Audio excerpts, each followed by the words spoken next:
Sharing is caring. दोनों भाई नाश्ते की टेबल पर बैठे थे। प्रियंका, मेरा नाश्ता कहाँ है? भाभी, मुझे भी ऑफिस के लिए लेट हो रहा है।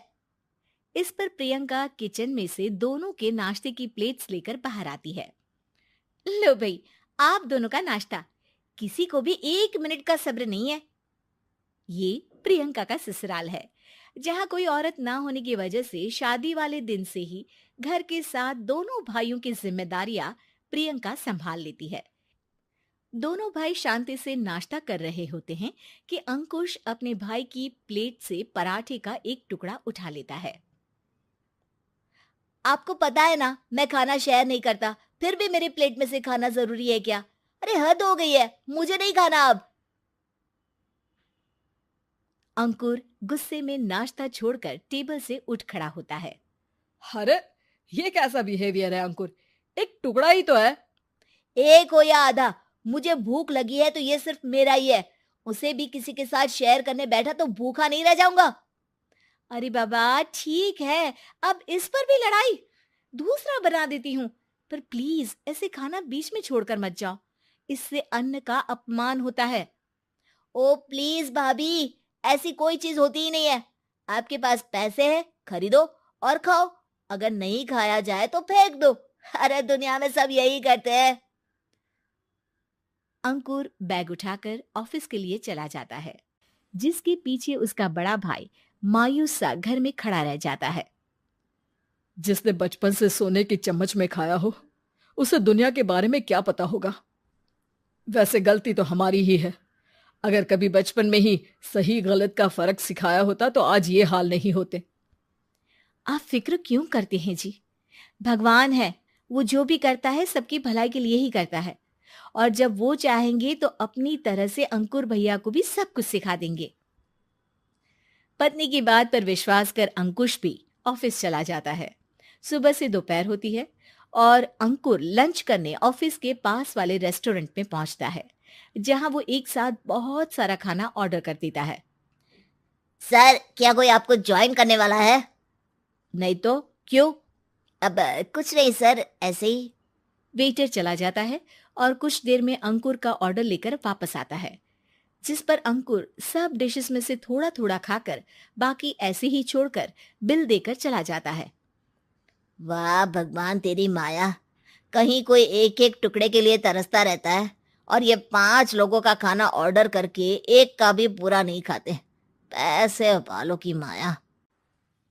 वेटर टेबल साफ कर बचा हुआ सारा खाना लेकर रेस्टोरेंट के पीछे घूम रहे बच्चों के पास पहुंच जाता है, जिसे देख बच्चों के चेहरे खिल उठते हैं।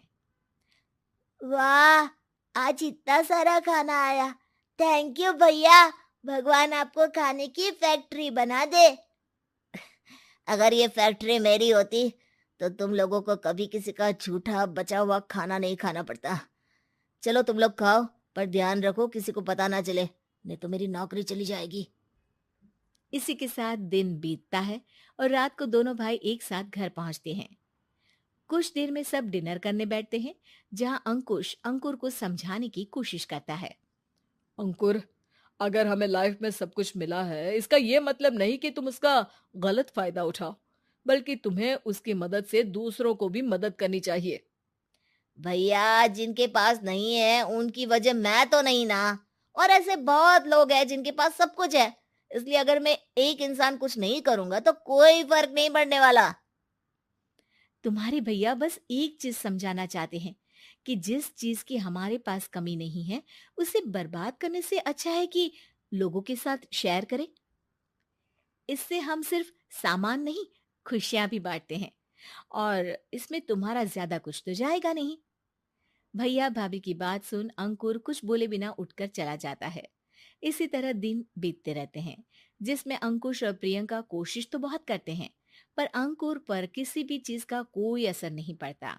एक दोपहर अंकुर सैंडविच खाते हुए सड़क के किनारे चल रहा होता है। तभी उसकी नजर आइसक्रीम वाले पर पड़ती है और वो सैंडविच सड़क किनारे फेंक आइसक्रीम खरीदने पहुंच जाता है। अब इसे कहते हैं जिंदगी का सुख। जैसे ही अंकुर आइसक्रीम लेकर पीछे मुड़ता है तो एक आदमी को सड़क से वही सैंडविच उठाते हुए देखता है। वो आदमी बहुत कमजोर, गरीब, जैसे बहुत दिनों से खाना ना खाया हो वैसा लग रहा था। अंकुर उसके पास जाकर खड़ा हो जाता है। उसे देखकर आदमी सैंडविच अंकुर की तरफ कर देता है। आपको भी खाना है क्या? क्या हम इसे आधा आधा कर ले? मुझे बहुत भूख लगी है। वो मेरा ही झूठा सैंडविच है। तुम दूसरा खरीद कर क्यों नहीं खा लेते? इसे क्यों खा रहे हो? अरे भैया, अगर खरीदने के पैसे होते तो 4 दिन से भूखा नहीं घूम रहा होता। हैं? क्या? तुमने 4 दिन से कुछ नहीं खाया, फिर भी इस आधे सैंडविच को मेरे साथ बांटने के लिए तैयार हो गए? क्यों? अरे भैया, पैसा नहीं है तो क्या हुआ, इंसानियत आज भी उतनी महंगी नहीं हुई, और ना ही उस पर अमीर गरीब का टैग लगा है जो हम उसे रख ना सके।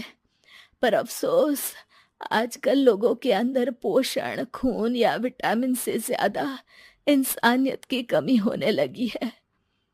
आदमी की बातों से अंकुर को समझ में आ जाता है कि वो आज तक कितना गलत काम करता आ रहा था। इसके बाद से वो अपनी किसी के साथ शेयर नहीं करने और खाने को बर्बाद करने वाली आदत को छोड़ देता है।